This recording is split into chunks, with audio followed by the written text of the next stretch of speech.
Julio Ricardo Varela from Latino Rebels, and I am talking to Sofía Campos. Sofía Campos. And what do you do now, Sofía Campos? You are a grad student at MIT, Yes, I am. and you were part of at UCLA. What group were you with? I was with Ideas at UCLA. I'm currently the board chair of United We Dream, which is a national network of immigrant youth. So, and how long you've been with United We Dream?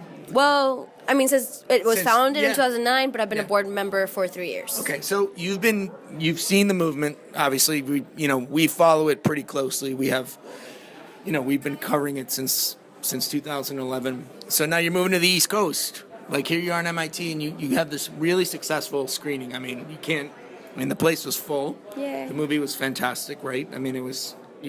Have you seen the movie? I'd seen it once. I mean, it was pretty fantastic, and pretty it's good. pretty.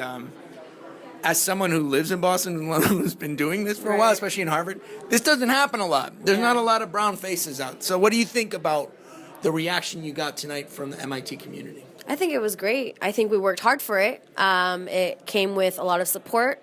But I think the reaction was great. Everybody was very receptive. I think a lot of minds and hearts were opened and informed, which is our goal. And I think we have a lot more work to do, which is exciting. I think the biggest reward, though, was seeing the faces and the attitudes of our other Dream It members, those who weren't on the panel, and just seeing how supported they felt, right? Seeing the room packed, feeling the appreciation, hearing the appreciation from audience members, I think really resonated a lot with them. 18, 19-year-old guys, right, who are just finding out about their immigrant identity. That's going to make our work so much easier to deepen that, and again, to increase our advocacy and increase our service. So then, talking about, this is kind of a historic moment for MIT.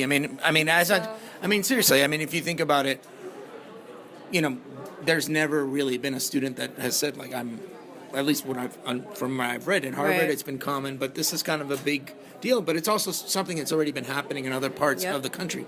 So why now? Why MIT? Like, what? Why do you think it matters so much? Why, symbolically, or is it just because of the institution that it is? I mean, it's kind of a big deal.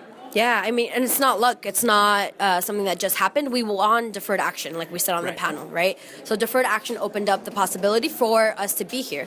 This is only the second year that undocumented or documented students are officially allowed into MIT. Before that, it was people falling through the cracks and not coming out as undocumented and afraid. So now we actually have about 8, 9 members of Dream It, all of us undocumented. We're going to increase that because we're a support group and we want allies in there also. But to have 8 people that can share their stories and connect, and I can, also provide guidance. Do you feel like you've been here before? Like, you know what I'm saying? Like when but it's like, but even when you started organizing what you were doing, like, do you feel like, it's like new? Like here you are, you've done it before. You're part of a very, very large organization that's very well known in the immigrant rights community, and here you are. It's almost like you're creating a new community in a place that immigrant rights hasn't been talked about much. Is that? I mean, does that feel? Have you stopped for a second? Beautiful and powerful. That was the goal. I mean, that was always the intention. If I'm going to go to a place, it's to make sure that more community space is created. Right. If that's not already there, right? And so at MIT, I think it's a wonderful place. There's a lot of curiosity, a lot of knowledge sharing, but not enough community, not enough heart.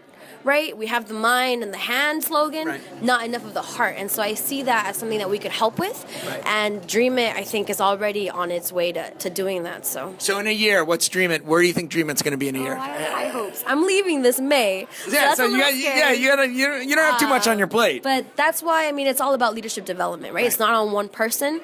I don't want to be here forever. Right. Just like I don't want to be at United We Dream forever. It's about making sure that people have the skills and the tools to empower themselves and to continue the legacy that I am trying to continue also. Right. So we're all part of something bigger. Well, thank you so much for your time. Thank you, Julio.